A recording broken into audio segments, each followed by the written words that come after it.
Unang-una po, Merry Christmas po sa inyo. Ang hirap gumawa ng content pag Pasko, no? Ang daming mga family commitment. Anyway, pag-usapan po natin ngayon si Kai Soto. Siyempre, ang tanong ko, masaya na ba ang tao sa performance ni Kai Soto kahit laging talo? No? I'll pose you this question, ano, eksakto ito. Kasi hindi naman to criticism po sa team ni Kai Soto at saka kay Kai Soto. Pero let me leave you this question. Sa social media, sa mainstream media, si Kai Soto ang laman ng mga balita. It seems like now overshadow yung tunay na essence of sports, which is, the game itself and winning. At ang talagang centerpiece ng mga article ngayon ay ang performance lang ni Kai Soto. Is it time for us to ask na, Kai Soto, ipanalo mo naman yung team mo. 5 talo na. Nasa kanya na ba? Kumbaga, siya na ba ang dapat nating sisihin kung natatalo?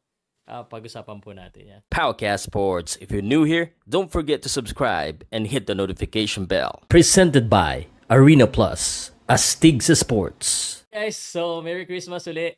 Pausulit pa ako sports sa mga baguhan po dito sa channel na to. We like to do breakdown, analysis, commentary, reaction, at of course opinion po regarding the sports of basketball, boxing, at iba pa. So ngayong Christmas Day, pag-usapan natin si Kai Soto. Si Kai Soto, parang siya talaga laging trending sa social media. And why not? Sabi ko nga, ito yung tanong ko. And actually, gumawa din ako ng article sa paukas.net if you wanna read it. Kasi unang-una, vlogger talaga ako eh. Anyway, ang sagot dyan, bakit parang ang mga journalists, media, and everyone focus so much on the performance of Kai Soto. We're a little bit biased on Kai Soto and we don't really care about yung performance po ng kanyang team, no, sa Japan. Kaya naman sabi ko, kailan pa nangyari na naging mas importante yung personal achievements sa basketball team kaysa dun sa mananalo or matatalo ang team, 'di ba? Ito ngayon lang 'to nangyari kasi Kai Soto eh. So yung Alphas, yung current team niya, 5 beses na natatalo. At alam ko kaya naman natin 'to I mean, I don't blame you, 'di ba? Hindi nga natin bine-blame. Well, actually, bine-blame. Sabi ko nga, wag natin i-blame yung mga fan po ni LeBron James na wala silang pakialam kung manalo matalo minsan or kung saan sa team si LeBron James, doon din sila parang bandwagoners. Kasi parang ganun din tayo mga Filipino fans kay Kai Soto. Iba po yung fan ni Kai Soto from Japan, but iba po yung fan ni Kai Soto from the Philippines. Most of us are cheering for Kai Soto and let me know if I'm wrong dahil gusto natin maging magandang performance niya. Dahil the ultimate dream is, or the ultimate goal is the NBA. Pero is it time for us right now na nakikita natin si Kai Soto na ito yung stats niya, no? Pakita ko sa inyo. And by the way, this is the website, guys. So if you wanna check it out. But this is the stats.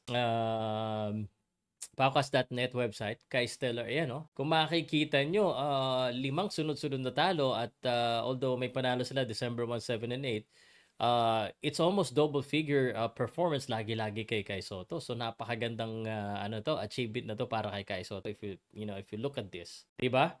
At if you look at the stats dun sa stats po dun sa league leader, si Kai Soto na ang isa sa league leader. So, is it time na sabihin natin na Kai, isa ka na sa contributor niyan. Hindi naman importante or hindi naman ganun ka-importante na marami kang puntos, dapat ipanalo mo rin, 'di ba? Naalala ko sa Detroit, si Cade Cunningham, ang gaganda ng performance pero laging talunan. Hindi sumisikat yung team. So, yung team naman ni Kai Soto, ganun din. Siyempre, walang magpa-follow sa team from the Philippines. Of course, from Japan, sa lugar nila, meron. Pero dito sa Philippines, kaya, the hype is on Kai Soto. And hindi ko masisi mga Filipino fans kasi iba yung goal nila. But, is it time for us to demand that? What do you think? And here's the reason why I'm talking about this. Yes, I'm happy with the performance of Kai Soto, but I have a Christmas wish. I think it's good that he's performing well. That's the first step. And I don't want to talk about the NBA yet. He's he should be there right now. I mean, it's good if he can be there. Sa tingin ko naman, kaya naman niya if need be. However, while he can contribute in the NBA, he might be a bench player. So parang sabi ko nga, parang magiging counterproductive. Kumari makuha siya bigla, tapos ibabangko lang siya. So, sayang yung development niya. So, ngayon meron siyang, kumbaga, sinasabi natin na opportunity sa kanyang current team, he should take advantage of that. And he is taking advantage of that. But I think it's time to, kumbaga, move to the next level. When I say move to the next level, ipanalo naman niya yung team niya, di ba? Ipanalo naman niya yung Koshigaya. I think mas kung NBA scouts ka, performance is good, but I think kung mapatunayan na siya ay magiging difference maker dun sa team niya. Not now, kasi syempre nagsisimula pa lang naman magtumaas si Kai Soto, but in the months to come before Summer League, kasi ang balita natin, he might be in the Summer League by July ba yun? July, August, no? But, if he can turn around the team and be the core or one of the core contributors sa team, that would be a better selling point. Kasi sa ngayon, sinasabi ng iba, lagi selling point natin si Kai Soto, sikat yan. Yung isang vlogger sa States, San Antonio Spurs, yung napag-usapan natin ng isang araw na okay siya itambal sa kay Wembenyama, talagang Twin Tower. Gagawin siyang backup.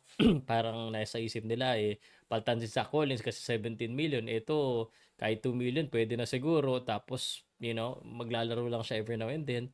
And then, marami siyang fans. And yun yung selling points natin. Yung kumbaga, mas mura siya, tapos marami siyang fans, marami mahahatak. If he can become a difference maker, maybe that's a better selling point. I mean, again, hindi po ako nangangarap na maging main man siya sa NBA. Although nangangarap ako maging NBA player siya, but nangangarap ako na maging at least solid regular role player or be really part of a team, not just yung kung may na-injured. You see where I'm coming from? A real NBA player, hindi lang yung 10-day contract.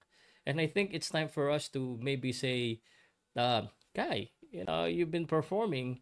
We need to start winning. I mean, it's not him, hindi naman talaga siya. 'Di ba? Siyempre, it's a whole team eh. And we cannot expect kasi parang baguhan yata itong team niya sa Division 1 ba, no? So, but I'm just giving you a thought. If Kai can now be a part of a winning team, that is the next step. Again, it's not him, hindi po siya. Hindi ko sinasabi na siya yung magiging dahilan. I'm just saying that it would have been better if his team is winning. Plus, if his team is losing, always iniisip natin, ganda na ng position ni Kai dyan, di ba? Kumbaga, binibigyan siya ng minuto. Paano kung biglang, hindi tayo na nanalo, we need to reshuffle. We need to do other things. Kumbaga, bigla na naman siya matransfer.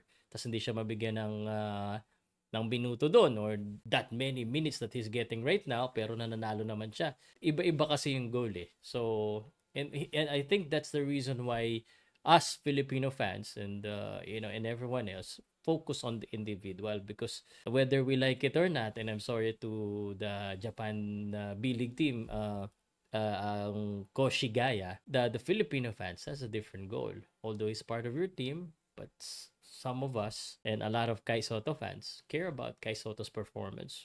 Kahit nga trash game, sasabihin pa yan, pasok si Kai Soto, baka makascore, so it will be good for his resume.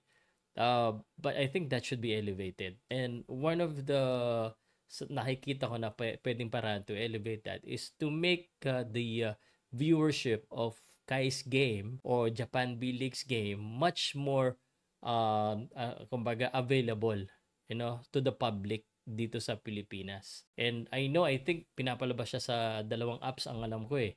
If we make it available sa TV or sa social media, mas marami makuha ang fans, 'di ba? And maybe doon na yung yung mga players, yung mga fans pala mag-cheer sila sa team, not just with Kai Soto. Again, it's good before matapos ng taon natin mapag-usapan natin si Kai Soto. There's a lot of basketball that we're gonna talk about next year. I'm thinking guys pala, kung baguhan po kayo dito. So I'll probably do one boxing video, one basketball video per day. Mamila ako ng isang topic.